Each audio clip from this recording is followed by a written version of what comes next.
Joining us this morning is Garth Bray from Business Desk. Thanks to our partners 2 Degrees, because we have a very important development overnight, and that is the shutdown may be coming to an end. So we've taken the first step on the road to opening back up the US economy, the US government, after a shutdown period that has exceeded anything that's gone before it from a US government.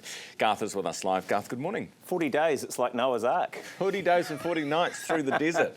Hey, but it's, well, hopefully coming to an end, and markets are liking this. Well, this is the thing, I guess this is what makes it a business story, really, because they have rallied a bit off the back of what was a pretty shocker, I think the worst week on US markets since April, Liberation Day, when everybody, fled to the hills and put their gold under their blankets, under their bed or whatever. So you're actually seeing a turnaround. I think you're probably on track for one of its better days in the last 2 or 3 weeks.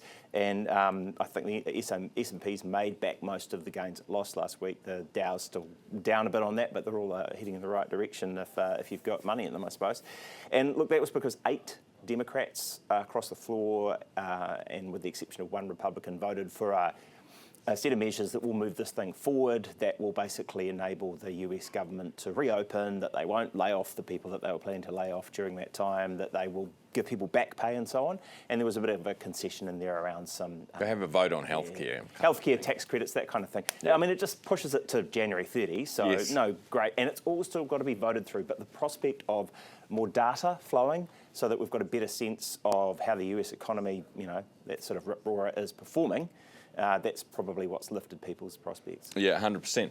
All right, well, that is very good news and very welcome, as you say, for markets. And also the FTSE in London was up, I think, near a record high. Still, yeah, it's doing all right, it's back. Now, Rod Drury has literally entered the chat with a new messaging app called Corro. What's Corro about? I'm trying to work out what the name is. I'm wondering if it's some kind of Australian thing, like Corroboree. Correspondence? Oh, maybe, yeah. Anyway. Would that be the obvious answer? Well, I don't know. Potentially. A Corro, a wee Corro. You're sharper than I. Maybe you've been chatting to him about it, I don't know. So this is the idea that all your workplace communications are on a bunch of different apps. Some people use Teams from Microsoft, some people use Slack, some people are just, endless WhatsApp chat groups and the rest of it.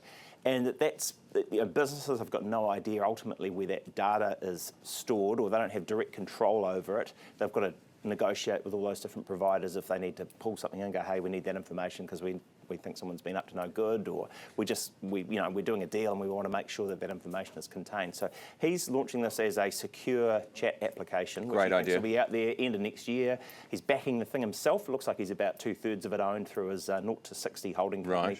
And he's got a woman called Sarah Goldsworthy, who's a former high flyer at AWS in Australia, and was also a bit of a mover and shaker in defence circles. I mean, it's a good idea. Anzac, It's a good idea, Garth, because if you think about how much, like we do chats on WhatsApp. Yeah. Work chats on WhatsApp. Yeah. And I mean, what would if that was to get hacked? There could be company secrets. There could be all sorts of things. Well, yeah, as we found out, I suppose, in that defamation trial that was running. I mean, all that stuff is discoverable. Probably winds up in court. Not that this wouldn't be, but it just sort of highlights that you want to have a clear idea about the conversations that are happening in your workplace if you're a business, and this is perhaps one way to corral it. So he thinks it's going to be bigger than Xero, which would be a big, bold claim based on its $23 billion US valuation at the moment. Do we hate the big bank, the Aussie banks, or not? I mean, ANZ's just done their profit up 20%. We've seen the numbers. Do we hate them or not, Garth? I just think interesting is more. I have no time for hate.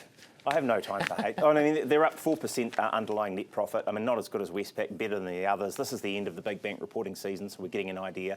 I guess importantly, they are saying that they see, if they don't see any significant events, Antonio Watson, CEO, says, look, we expect, given the state of the rural economy, that things will be improving. We'll be back to pre-COVID levels of GDP growth by 2026 kind of thing, late 2026 probably. End of next year. Yeah. There's going to be could be a little bit of a mortgage skirmish, not a quite mortgage war, but they're going to fine-tune their credit policies, pricing, turnaround times, administrative efficiency and broker connections, basically because home lending, they lost a nibble of their market share, pushing back down to 30%. So they're going to be a bit sharper on the pricing. All right. Well, that's got to be a good thing for us. Garth, thank you. Garth Bray from Business Desk. Thanks to our partners 2 Degrees this morning.